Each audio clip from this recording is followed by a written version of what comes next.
Hai, ketemu lagi. Kita akan bahas firman Tuhan dan kali ini adalah temanya menjadi saksi kebangkitan Tuhan Yesus. Saya pernah ditanya seseorang bagaimana jadi kesaksian atau menjadi saksi bahwa Yesus itu bangkit. Sementara saya tidak ada di sana waktu kejadian itu. Saya mikir juga, bener juga ya. Ini jadi pertanyaan yang fatal sebenarnya kalau kita tidak bisa menjawabnya. Jadi seorang Kristen yang sejati harusnya mampu menjawab bagaimana atau gimana caranya kita menjadi saksi bahwa Yesus bangkit. Kalau dulu murid-murid itu ada di sana, mereka melihat, terutama perempuan, murid-murid perempuan yang pertama kali mengunjungi kubur Yesus, mereka tahu di sana nggak ada siapa-siapa. Bahkan ketemu Tuhan itu sendiri, Maria Magdalena, dan sempat berbicara. Mereka baru ngeh, oh aku melihat Tuhan. Dalam Yohanes 20 dikatakan seperti itu. Maria melihat Tuhan, benar-benar melihat dengan mata kepala sendiri.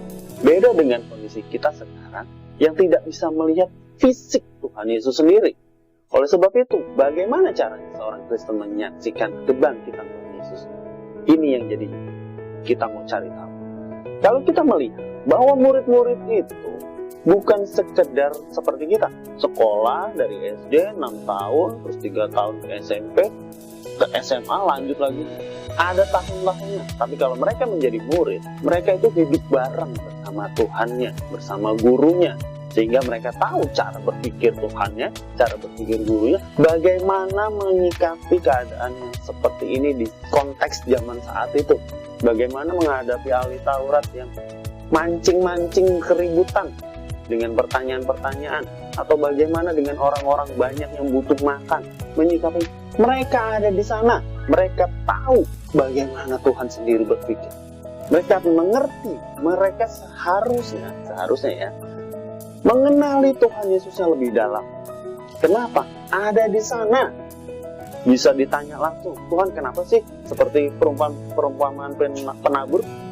Mereka bertanya, apa maksudnya perumpamaan ini? Loh, enak banget kan? Mereka bisa tanya. Kalau kita sekarang mau tanya siapa? Ini bedanya. Tetapi tidak berbeda. Kenapa? Esensinya adalah mereka hidup bersama Tuhannya 3,5 tahun, sehingga mengerti cara berpikirnya, mengerti cara merasanya, caranya mengambil keputusan, caranya berinteraksi dengan orang banyak, caranya mengajarkan menyembah kepada Bapa. Bagaimana ketaatannya itu ditunjukkan, bukan ngomong doang. Karena ahli Taurat, Farisi, mereka banyak bisa berbicara seperti teolog-teolog zaman sekarang, namun tidak melakukannya. Oleh sebab itu Tuhan bilang, ikuti ajarannya, tapi jangan ikuti kelakuan. Kira-kira gitu nggak sih zaman sekarang? Jangan sampai kita seperti itu. Lalu kita kembali ke tadi. Kalau murid-muridnya bersama dengan Tuhan Yesus dan bisa mengenali Tuhannya, seharusnya kita juga bisa. Kenapa? Ini hebat. Roh Kudus sudah turun. Roh Kudus itu adalah Roh Bapa sendiri yang menuntun kita, memimpin kita dalam segala kebenaran. Siapa kebenaran? Tuhan Yesus sendiri. Jadi nggak ada beda.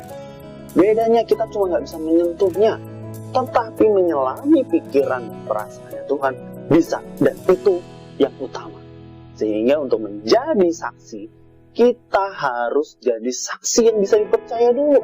Artinya kita sendiri mempercayai apa yang Yesus lakukan 2000 tahun yang lalu dan 2000 tahun sekarang, tahun 2020 sekarang. Kita harus mencerna bagaimana Tuhan sendiri bersikap, Tuhan berpikir, Tuhan mengambil keputusan. Itu harusnya jadi sikap kita. Kita harus mengenakan cara berpikirnya, sehingga tindakan kita sesuai dengan apa yang Tuhan inginkan. Oleh sebab itu, kita menjadi murid, bukan murid yang main-main, bukan murid yang kaleng-kaleng, bukan murid yang pura-pura, bukan murid yang bohongan, tapi harus jadi murid yang sejati, di mana cara hidupnya, cara berpikirnya, apapun yang dilakukannya, itu bisa kita lakukan sekarang. Inilah bukti bahwa Yesus itu hidup. Apa buktinya? Orang lain bisa lihat bahwa tindakan kita ini kok mirip ya, seperti Tuhannya, seperti gurunya 2000 tahun yang lalu. Ini mirip-mirip nih, kayak Kristus yang dulu. Sehingga kita sendiri pun menjadi saksi, dalam tanda kutip, secara otomatis, tanpa ngomong, bisa. Ini bukan berarti nggak boleh ngomong memberitakan bahwa Yesus bangkit ya, bukan. Itu juga harus. Tapi yang ini penting juga. Dan ini menurut saya, ini lebih penting. Kenapa? Karena nggak semua orang bisa ngomong di depan orang banyak. nggak bisa jadi pendeta, nggak harus bahkan. Tapi untuk melakukan kehidupannya sehari-hari, perbuatannya itu menunjukkan sikap Kristus atau tidak. Itulah bukti bahwa Yesus bangkit. Itulah bukti bahwa kita jadi saksinya. Dan itu harta yang mahal menjadi saksinya. Kenapa? Kita sendiri diperbolehkan menyelami pikiran Allah, menyelami pikiran perasaannya Allah melalui Roh Kudus sendiri. Buat apa Roh Kudus kalau datang ke dunia kita tidak melakukan apa yang dikatakan Roh Kudus? Percuma sekali.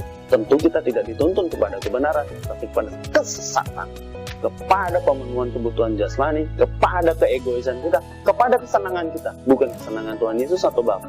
Itu yang menjadi gambaran saksi palsu. Kita bukan di situ. Kita harus jadi saksi yang original. Memang kita tidak ada 2000 tahun yang lalu, tapi pikiran Tuhan kita kenakan sekarang.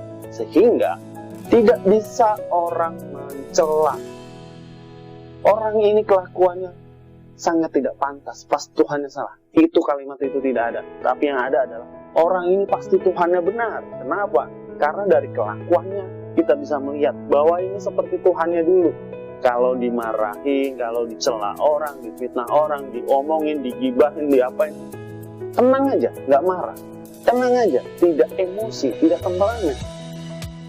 Bagaimana dia dianiaya secara mental, bagaimana orang ini dianiaya secara, bahkan ada secara fisik karena menjadi Kristen, itu dia tetap diam. Seperti Stefanus, dia meniru gurunya, walaupun dia bukan muridnya secara langsung, tetapi dia bisa mengerti pengajaran murid-murid, pengajaran rasul-rasul maksudnya, mengajarkan kepada murid-muridnya yang lain, salah satunya Stefanus ini. Dia bisa ketika di ujung maut bisa sama seperti Yesus. Yaitu apa? Dia mendoakan musuhnya. Ya Bapa, terimalah rohku, ampunilah mereka karena mereka tidak tahu apa yang mereka perbuat. Sama seperti Tuhan Yesus. Hebat ya. Ini yang perlu kita tiru. Apa yang Stefanus lakukan, kita tiru juga. Sehingga kita bisa mengenakan benar-benar tubuh dan darah Tuhan Yesus, makanan kita sehari-hari. Sehingga kita juga bisa menyelami kedalaman hatinya. Dan dari situ kita juga bisa mengukur perbuatan kita. Apakah ini menyenangkan hatinya atau tidak? Apakah ini bisa membuatnya tersenyum atau justru malah sedih? Atau malah kecewa? Kenapa ada anak ini? Kenapa ada manusia seperti ini? Jangan sampai kita mengecewakan Tuhan. Karena apapun yang kita lakukan bisa jadi kesaksian palsu atau kesaksian yang sejati untuk Tuhan Yesus. Terpujilah nama Tuhan, Tuhan Yesus memberkati.